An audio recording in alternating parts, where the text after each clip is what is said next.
The 5th of April 1945. A misty morning hung over the Bavarian countryside as American forces pushed through the remnants of the German defense lines. The Third Reich was crumbling under the weight of the Allied assault, and in the midst of this chaos, one American patrol would uncover an unexpected and disturbing discovery. The trucks rumbled over uneven dirt roads, the engine's growl reverberating through the thick forest. American soldiers, exhausted from days of brutal combat, were pushing forward, clearing villages and making their way through northern Bavaria. It was a cold April morning, with fog still clinging to the hillsides, and the air smelled of wet earth and the faint smoke of burning buildings. The war was winding down, at least in Europe, but its human toll was still being counted, one grim discovery at a time. As the patrol approached a small, run-down POW camp near a forgotten farmstead, the soldiers had no idea what awaited them.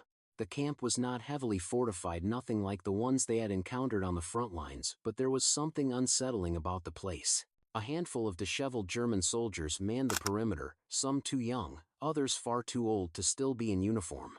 These soldiers surrendered immediately upon the arrival of the American patrol. "Move it! Get those hands up!"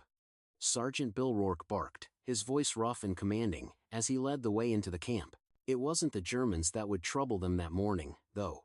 It was the sight they were about to see beyond the barbed wire, a sight that none of the soldiers could have ever anticipated. Inside the camp, 23 women huddled together in a small, makeshift barrack, shivering not just from the cold but from the fear etched on their faces. They were young, mostly in their late teens and early 20s, and their eyes darted nervously as the American soldiers entered the yard. Their clothes were worn and ragged, their faces pale, marked by the hardship and suffering they had endured. They were terrified. Utterly terrified.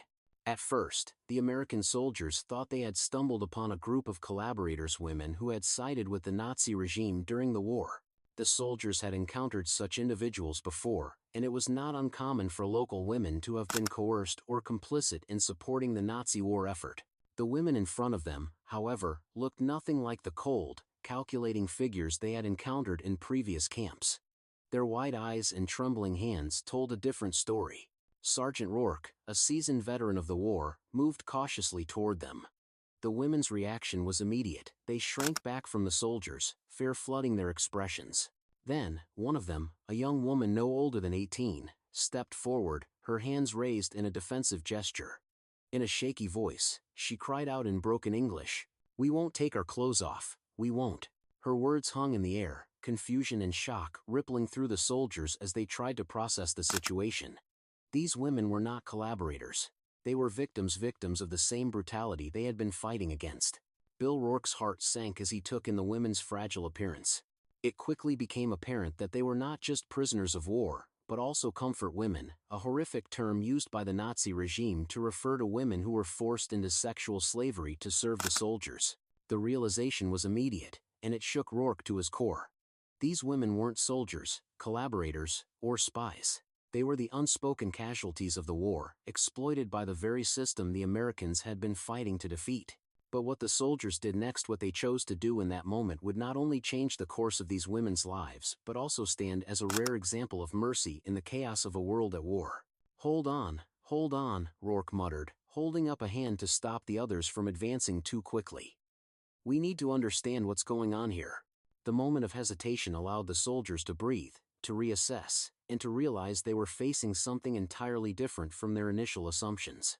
The command to advance was cancelled, and Rourke ordered his men to stand down, lowering their weapons as the reality of the situation became clearer.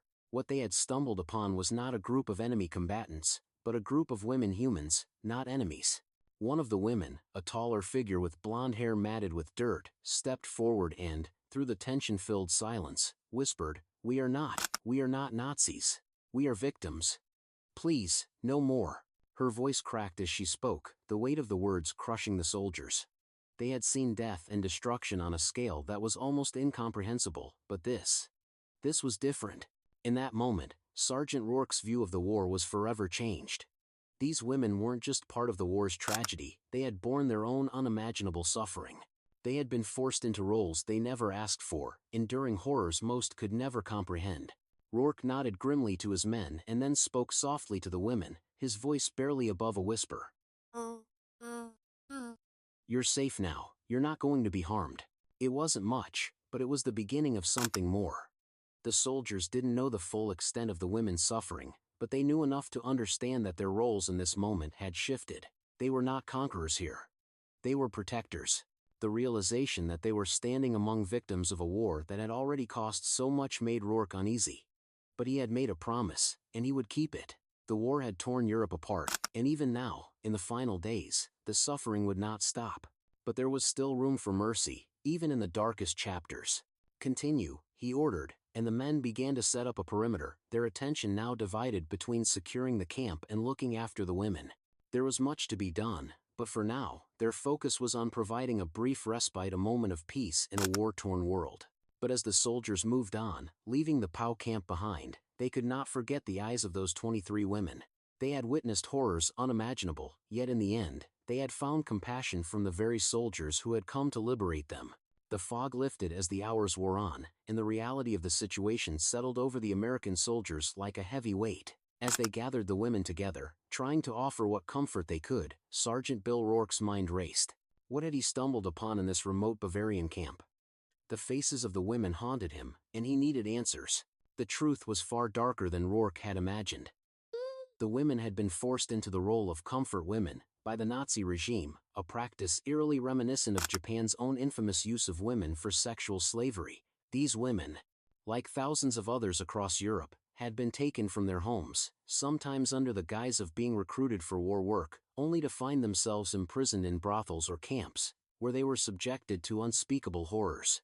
The Americans had heard rumors of these atrocities, whispers of sexual exploitation by both the Nazis and their allies, but the full scope of the practice had remained largely hidden from the public eye until after the war. Only when the Allies began liberating various territories did the true scale of these atrocities start to come into view. The women in this Bavarian camp had been abducted from occupied territories, primarily from Eastern Europe, their identities often erased or distorted by the time they were brought to the camps.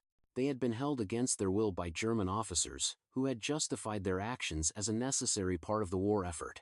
For months, the women were forced to serve as German soldiers, subjected to physical and psychological abuse as part of the Nazi regime's warped efforts to maintain control over conquered populations.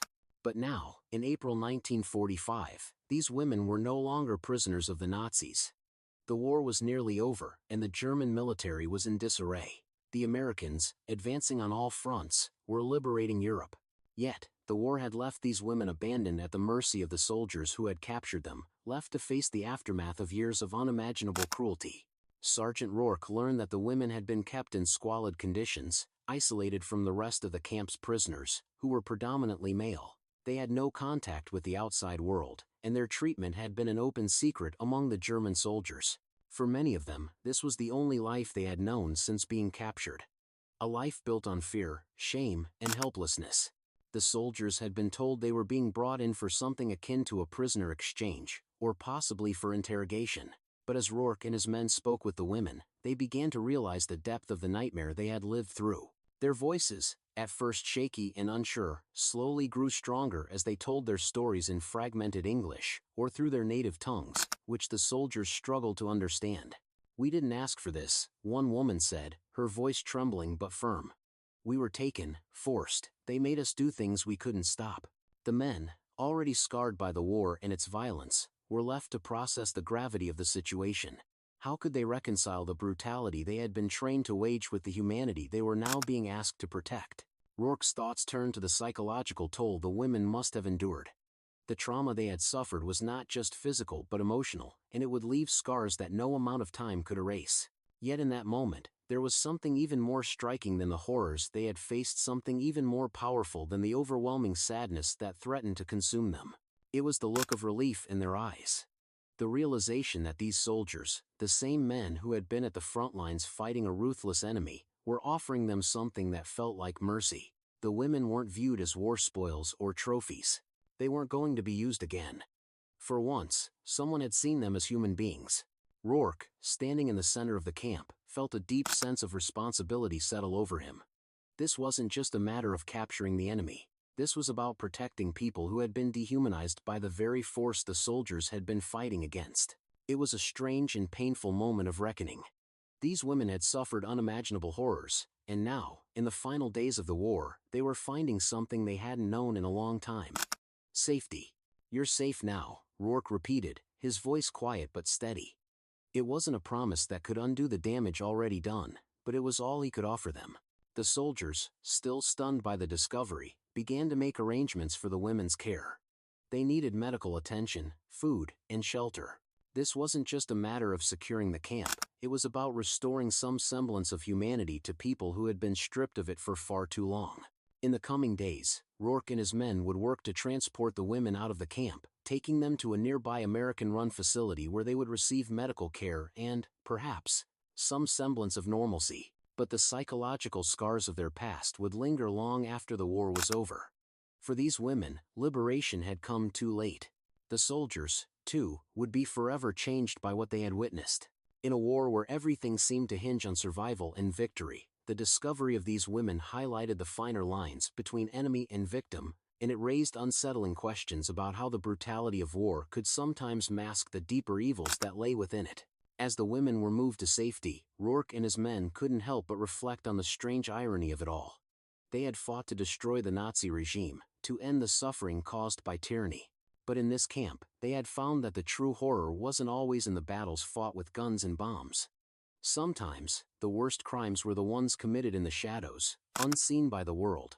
The war wasn't over yet, but for the women in that Bavarian camp, the horrors of the past had finally ended.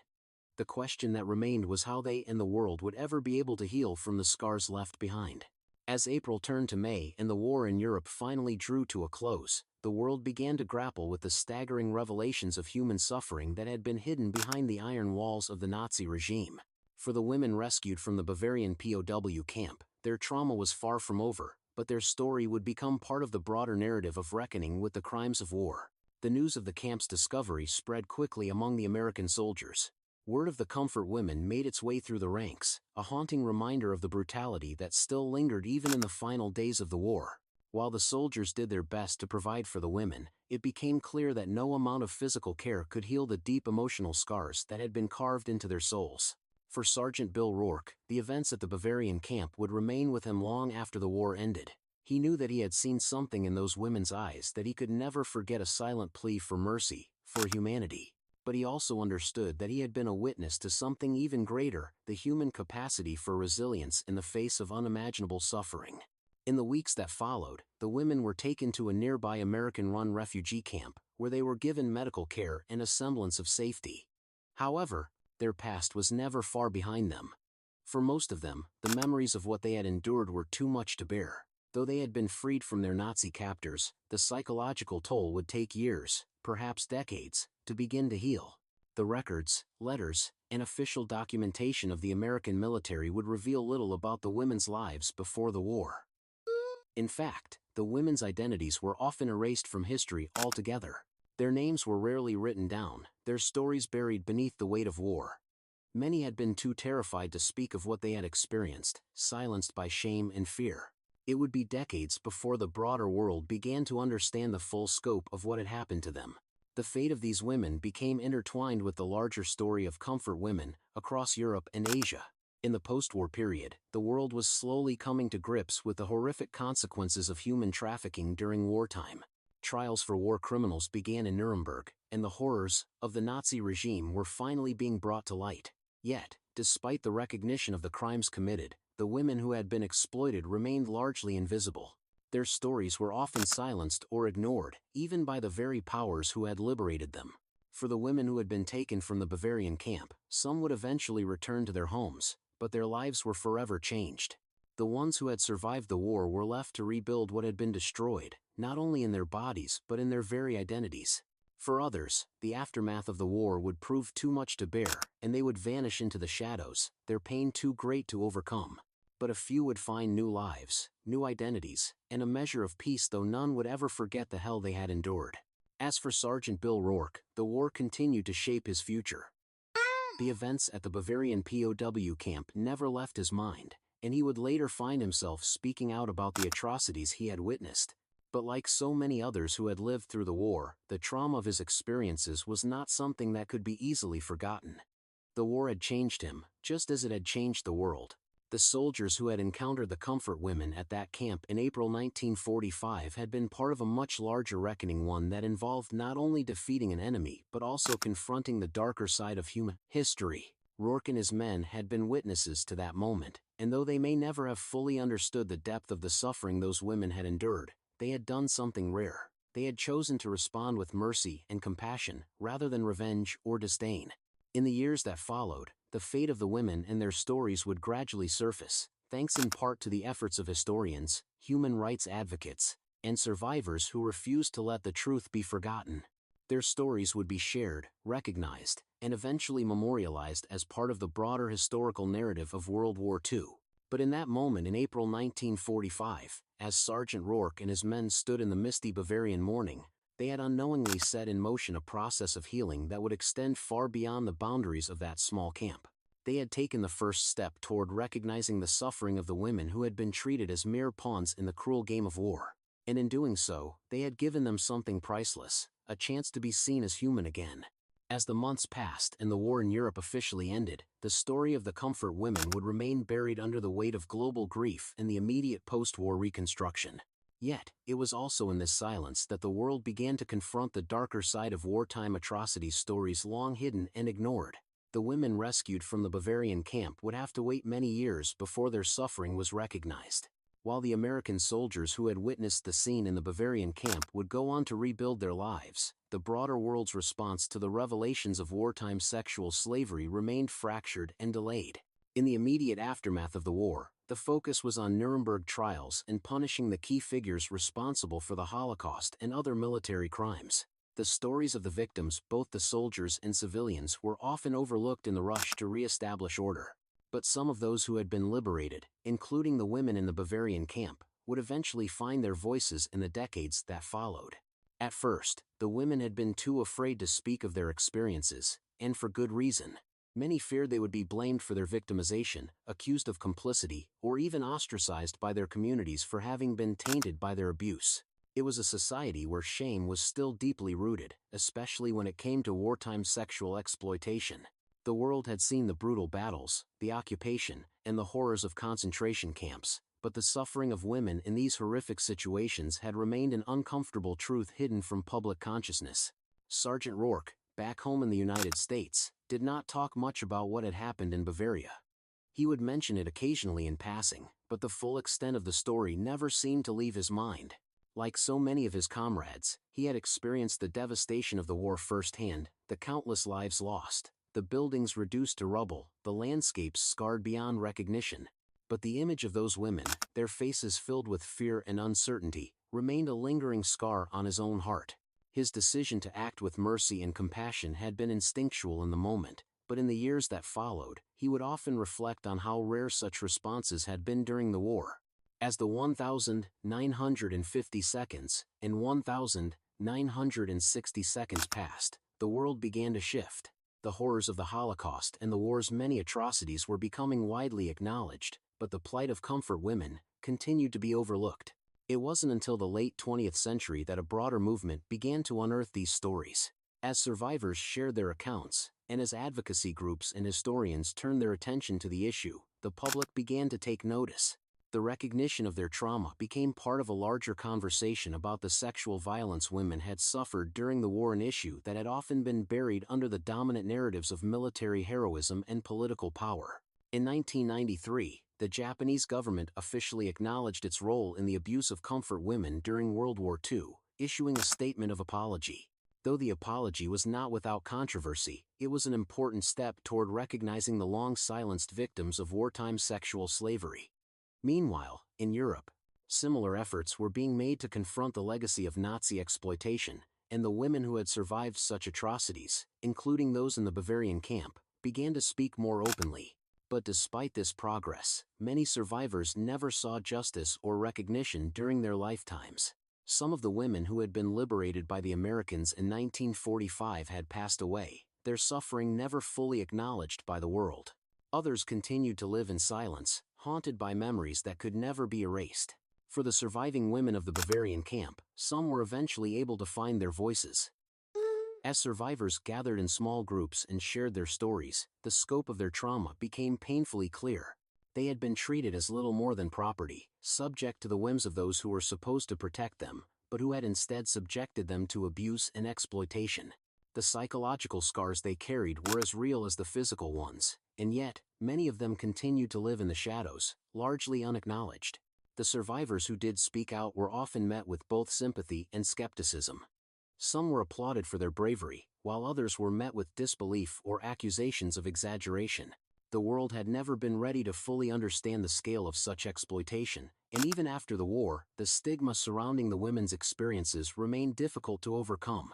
But the survivors, in their own way, became the final act of reckoning for the horrors they had faced. They brought to light the stories of those who had suffered in silence, and by doing so, they ensured that the story of the comfort women would never be forgotten again. For the soldiers who had been part of that moment in the Bavarian camp, including Sergeant Rourke, there would be no grand public recognition for their actions.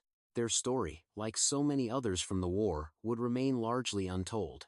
Yet, in their own hearts, they would forever carry the weight of what they had witnessed, both the cruelty of war and the unexpected grace that could emerge from its darkest corners.